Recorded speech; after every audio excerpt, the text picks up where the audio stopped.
Spider-Man, the most well-known and well-sold superhero ever made, spanning 61 years of comics, video games, films, and even TV shows. But this video isn't about Spider-Man as a whole. Today, I'm talking about a series I started watching for no other reason than too much free time. I present to you Deadpool's Spider-Man. Wait a minute. No, this is wrong. I mean, Ultimate Spider-Man. So, a little context as to why I've been watching an animated Spider-Man show that came out 11 years ago. 2012 was 11 years ago? Okay, let's not think about that too much. I've been looking after my parents' dogs on the evening, which frees up some doom scrolling time for something far more productive. Binge watching. Ultimate Spider-Man is an adaptation from the comic run of the same name and follows, you guessed it, a young Peter Parker learning to become a better Spider-Man.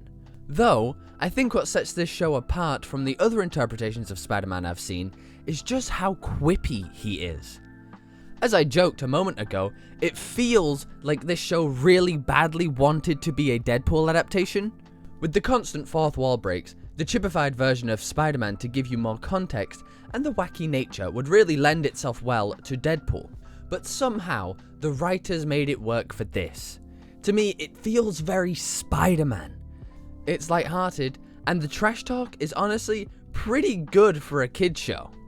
I may also feel this way because as I was researching for this video, I found out that the writers and producers of this show also worked on shows like Ben 10 and Generator Rex, which were my childhood, so maybe nostalgia might be playing a big factor into why this show resonates with me so well. The show opens up like every good Spider-Man medium, with J. Jonah Jameson talking his usual shit about Spider-Man. I'm just J. Jonah Jameson, the CEO of Daily Bugle Communications. I will rap until New York has seen the last of Spider-Man. And in just a couple of sentences spoken from the main man himself, you get so much information about the show to come.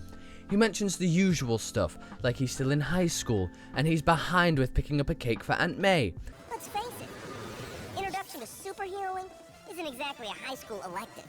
Speaking of school, I still have to pick up a cake for Aunt May before first period. But, mixed in with all that, Peter mentions that Jameson should give him some slack, and that being a lone superhero isn't easy, which perfectly sets up what the show is all about. This isn't really your run-of-the-mill Spider-Man story. It's set in an almost MCU-esque world, with other superheroes and organizations like S.H.I.E.L.D., and it's precisely that fullness to the world where this show thrives. Soon after the introduction, we meet Nick Fury. Yes, that Nick Fury, who berates Spider-Man for doing a messy job, mentioning while yes, he saved the day, there was a lot of collateral damage. And well, if you know anything about Spider-Man, collateral damage kinda happens everywhere he goes. They start this back and forth before Nick offers to help Peter train and become a better Spider-Man, an Ultimate Spider-Man. I want to S.H.I.E.L.D. train you to be a better Spider-Man, the Ultimate Spider-Man. Honestly, it starts to feel like the MCU when they tried to make Spider-Man the new Iron Man after Endgame, as Nick puts it, become one of the greats. The only difference here is our good old Spider-Man says fuck no to that idea. And it's only towards the end of the first episode that Peter even considers Nick's offer. As we learn, with all the rushing around both as Peter Parker and as Spider-Man throughout the day, he totally forgot about the previously mentioned cake, which we learn was to be used to remember Uncle Ben on his birthday. To me, this is such a good way to push Spider-Man, who is always working on his own, to accept the offer. While yes, the story calls for Peter to accept and work alongside the other superheroes, it doesn't feel forced or shoehorned. It feels like an actual choice Peter would come to make under these circumstances. Moving into episode 2, called Great Responsibility, yes, episode 1 was called Great Power, we open on Peter aboard the helicarrier, trying out for S.H.I.E.L.D. The fight goes about as terribly as it could, though Spidey in the end does come out on top, which reiterates well the point of the first episode, of him just kind of lacking refinement. The show isn't trying to make Spider-Man seem weak or unskilled, just undertrained, which is perfectly worded by these guys. Now, let me introduce you to the show's B-list characters. White Tiger, Iron Fist, Luke Power Man, and Nova. Honestly, as a passive fan of Marvel, I only slightly knew these characters. Power Man and Iron Fist I've heard about from their Netflix shows, though Iron Fist is kind of annoying in his own show. Just a practice sword. It doesn't even have an name. But that's a topic for a different day. And I'd never heard of White Tiger or Nova. Oh no, wait. I remember him from the very well known and definitely well remembered Marvel Superhero Squad, the Infinity Gauntlet game from 2009. What I mean to say is that these characters aren't the most well-known or popular, but I think that's a good thing. It allows Spider-Man to still shine amongst these other superheroes, while casual viewers, like myself, enjoy learning about these characters they know little to nothing about. Later, Peter gets shown around the S.H.I.E.L.D. science department, where we come to maybe the weirdest part of the show. Agent Coulson. No, I'm just kidding. Though he is in the show and plays a bigger part than you'd expect. The weirdest part is, that's right, the spider cycle. Yay. I, in my 22 years of life, have never heard something so unimaginably pointless. They try to justify it by saying it will save on web fluid, but bruh, the spider cycle is not it, dude. I don't know what it is. This one part of the show I really don't fuck with. Literally, a minute later, they undo their justification by having the bike have a fucking web track feature. Like, bro, no, just stop. After all that, Spidey loses control of the bike and is helped out by the Super Squad. And we get our first interactions between all of them. They set up super early in this show the subplot of Nova and Spidey having this almost frenemy relationship. And I've already met Captain Buckethead, able to carry 2 buckets of water in a single... Name's Nova Creep. Nova Creep. Catchy. After that, Spider-Man learns that they are all part of the same program, which he isn't too happy about, and chooses to leave. And this is where we get a good, slow, down-to-earth scene between Nick and Peter. Nick doesn't force him to stay, or even asks him to, but he does allow him to think, to give him time to grow into the Spider-Man Nick believes he can be. It's honestly a pretty wholesome moment, and it makes me almost forgive them for the spider cycle. Almost. Now comes the part of the video where I'm going to split up the series into 2 parts: cameo episodes and story episodes. Cameo episodes will be, as you can guess, episodes that revolve around a cameo of a well-known superhero/villain. Though of course, if anything happens that relates to the overall story, I will be sure to mention it. And story episodes further the story of season 1. Cameo episodes. To me, episodes 3, 5, 6, 7, 9, 10, 13, 17, 19, 20, and 23, Lord, that's a lot of episodes, would be considered cameo episodes. The cameos of all these 11 episodes are as follows: Doctor Doom, Iron Man, Taskmaster, Hulk, Thor, Wolverine, Doctor Strange, the Juggernaut, Sandman, and Captain America. And while yes, 42% of the show is what I'm calling cameo episodes, they also serve the story and push a lesson onto the characters. For example, episode 3, Doomed. We follow Spidey and the Super Squad as they bicker about wanting to prove themselves to the program. With their egos not in check, they showboat their way into trying to capture Doctor Doom, which again, for casual fans like myself, doesn't seem all that bad, since the only real example of Doctor Doom I've ever seen is the live-action take from the Fantastic Four. No, not that Fantastic Four. While attempting to capture him, they argue and work very poorly as a team, though eventually they do capture him and bring him back to the helicarrier, only to find out that it isn't really Doctor Doom, but a robot disguised as him. And all they've done is put other people in danger. This episode as a whole serves no purpose to the overall story, but it does serve well as a first instance of teamwork and making mistakes, learning to grow past them. And while yes, throughout the show they still make mistakes and argue, small moments of knowledge from these episodes seems to stick with them. And now that we have a baseline for what a cameo episode is, I'll just quickly run through them for you. Episode 5. Spider-Man and squad fight the living laser, whoever the fuck that's supposed to be, and Iron Man shows up for some reason, and the rest of the episode kind of runs like the MCU, with Spider-Man getting the Iron Spider suit and becoming buds with Iron Man. But thankfully, it ends with Peter coming to reject the suit, as it makes him worse at working with his team, and it holds him back from performing well. Episode 6. Taskmaster is well tasked with tracking and capturing Spider-Man. He does this by posing as his new PE/gym teacher and uses obstacles and training courses to try figure out who in the class Spider-Man could be. Figuring it must be Flash Thompson, he goes to capture him, but is stopped by, well, Spider-Man and squad. This episode, however, does have a story beat that we will talk about soon. Episode 7 is shot from the perspective of Mary Jane, with her interviewing Spider-Man to hopefully earn her way into a spot at the Daily Bugle. The interview is cut short by a rampaging Hulk going through the city. Later, we find out that the Hulk is actually fighting an energy man, not too different from whoever the fuck the living laser is. Spider-Man helps Hulk in the fight, and after they win, Hulk has to leave because people still fear him, and the day is saved. In episode 9, the gang are on a school field trip and accidentally summon a fucking frost giant. After trying to fight it and losing not so gracefully, Thor shows up and helps to quickly dispatch the giant. Though, his curiosity gets the better of him and he touches the pendant the giant is wearing, transforming him into a frog. We then learn that it was a trick done by Loki to weaken his brother. The Spider Squad and Thor try to stop Loki, but also fail. So, they go to the Dwarven blacksmith and get some weapons to defeat Loki. This episode does well to teach the characters to grow by giving them weapons and roles that wouldn't suit them to show them their own weaknesses so they can learn. Episode 10, Spider-Man's fighting some mind control villain and Wolverine shows up for some fucking reason. Just before the mind controller gets locked up, he swaps Spider-Man and Wolverine's bodies and minds.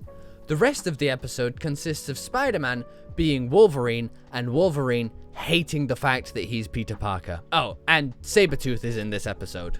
Episode 13, Nightmare takes over New York by putting everyone to sleep, but Iron Fist does the only useful thing he's done the entire show and manages to stay awake through training, and then proceeds to wake up Spider-Man. Together, they go to find Doctor Strange, who, might I add, looks both the most drippy and so fucking goofy. They travel into the dream world to fight Nightmare. Spider-Man is the only one not to fall for Nightmare's tricks, as Nightmare tries to use Uncle Ben against Peter, and in the end, the good guys win. Jesus Christ, these are still going. So it's time for some quick fire episodes. Episode 14, Spider-Man fights the Juggernaut, but loses, so the Juggernaut gets away. The remainder of the episode revolves around Peter and Luke Cage not wanting to fail the science fair, so they steal something from S.H.I.E.L.'s science department, and it turns out to be a semi-sentient cube that consumes matter to grow? I don't know. Juggernaut then shows up right at the very end of the episode after bumping back into Spider-Man. Episode 17, it's snowing in New York City, and the gang decides instead of going to train in the cold, they want to take a jet to a remote island that S.H.I.E.L.D. owns. They're having a good time until they come to learn that the island is Sandman. Honestly, I don't really fuck with how they did Sandman. They kind of aged him down in this show, and it just feels really off to me.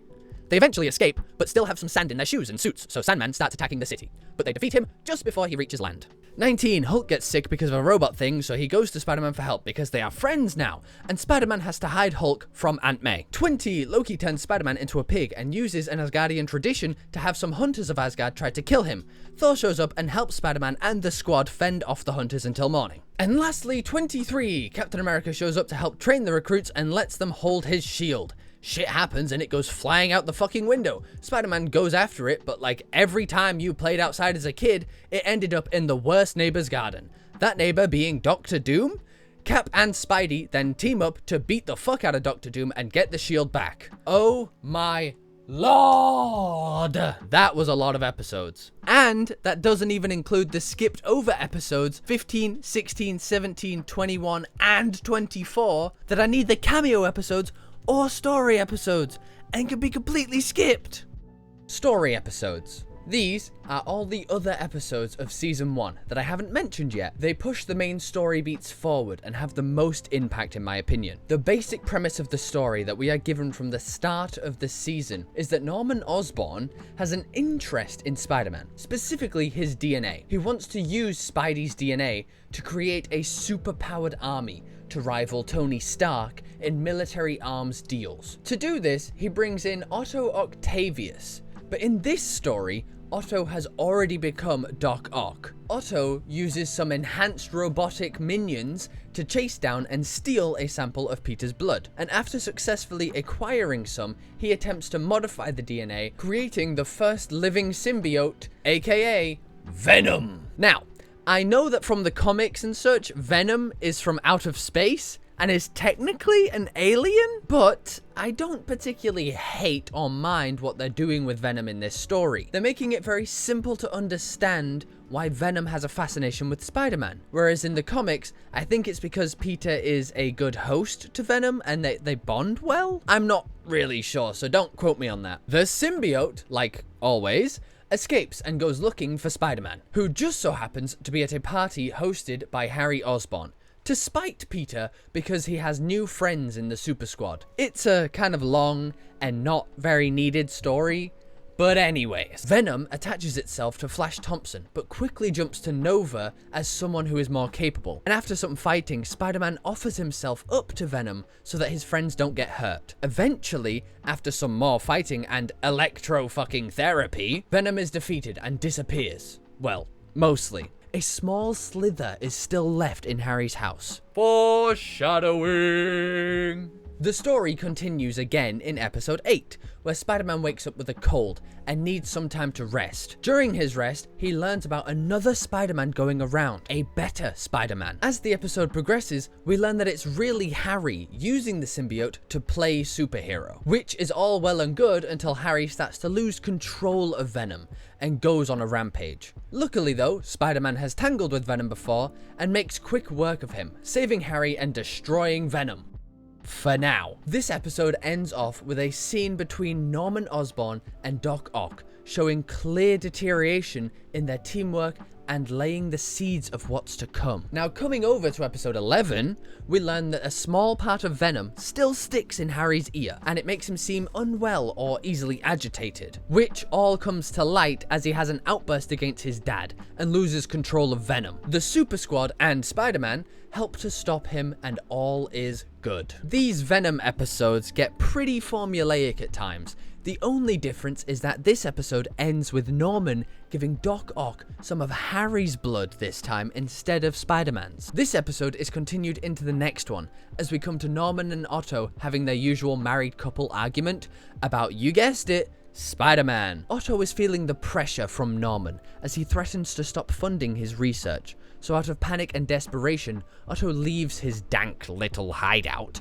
and goes after Spider-Man in the open, where we have our first interactions between Otto Octavius and Peter Parker. This episode does something quite different, thank the Lord, and Spider-Man loses and even gets captured. Though, after some back and forth banter, Spider-Man escapes and Otto and Spidey resume fighting once again. However, the fight gets rudely interrupted by Norman Osborn fucking blowing up the base. Like, bruh. Honestly, if it wasn't a kid's show and Spider-Man didn't have the craziest fucking plot armor you could ever imagine, this could seriously be a dark note to end it on. But instead, the episode ends with Peter being saved by Nick Fury aboard the helicarrier. The last story episode that we need to talk about before the finale is episode 22, the Iron Octopus. This episode, while yes, a cameo episode, is also vital to the story. We start with Iron Man's armor being hacked and tasked with killing Norman, which in turn leads to Spidey and Iron Man teaming up as they go to Stark's base and fight even more of his suits that have been hacked. Sorry to cut in again, but might I just add, the design of the Hulkbuster. Oh lordy lord. Never mind the fucking Hulkbuster. That shit's about to make me buster, if you know what I'm saying. I'm sorry about that joke. We should, yeah, let's just, move on. My apologies. We learn that Otto is alive and using his robots to not only hack into the suits, but also steal the designs for Iron Man's arc reactor to create a more powerful suit for himself. Which, I'ma be completely honest, as Spider-Man said about Miles' new suit. It's time for a Miles Morales original, you know? One of one. That shit's ass, bro. In the end, Iron Man and Spidey defeat Otto, but not before Otto sows seeds of doubt into Spider-Man's mind about Norman. And of course, to finish this episode off, surprise, surprise, Otto isn't dead, but back under the control of Norman. And so, to the finale, episodes 25 and 26. The finale starts out with the Spider Force getting tag teamed by some of Otto's bots, and you guessed it, Spider-Man gets caught. Honestly, while making this video, I'm starting to realize how formulaic this show actually is. But anyways, Spider-Man is caught again for the millionth time, etc. And oh wow, guess what Otto does? You guessed it, takes his blood. God, I was so happy with this show, and now looking back, I mean, okay. However, this time Otto does something different. With the DNA sample, he makes something new, different from Venom. It's at this point, none other than motherfucking Norman Osborn comes in to help Spider-Man with some honestly pretty cool armor. Though of course Norman, being just a middle-aged guy, gets the shit kicked out of him by Otto and his 4 fucking metal arms. Like, dude, what were you thinking? And it's at this time Otto injects the new serum into Norman, turning him into Green Motherfucking Goblin, whose design is very different from normal. They kind of went for more of a Hulk style approach, similar to the Green Goblin we get a glimpse of in the Spider-Verse movies. Green Goblin breaks free from Otto's control and turns the tables on him.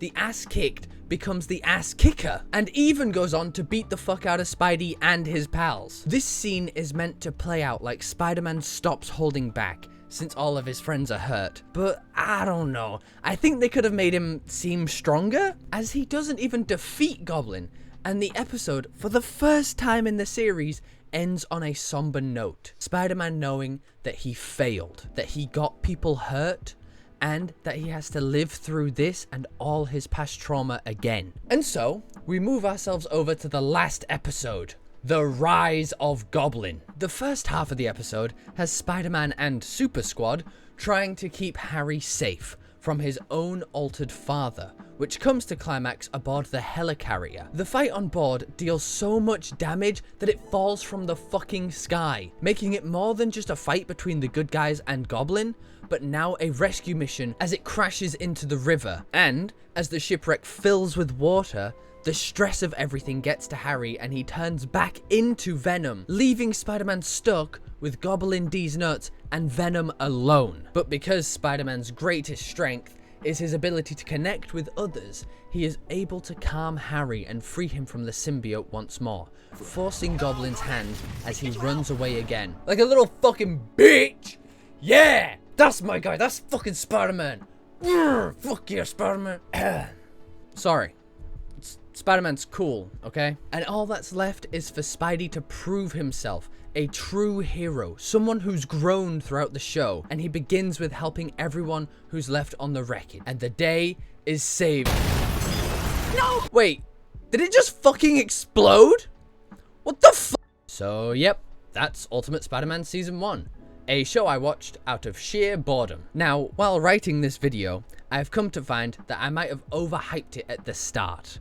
But I think that also makes sense. Spider-Man is a jolly character, with some really dark, upsetting moments, but he's meant to bring us smiles. And I know while watching it for the first time, I didn't think about things being the same, or how the formula of the show is. I just enjoyed it for what it is, a good Spider-Man show. So yes, while it's meant for kids, and yes, it gets very same old, it's still, in my books, super fucking good. Also, just to put this in there, Spider-Man is voiced by Drake Bell, which is kind of a big yikes. But nevertheless, that's Spider-Man.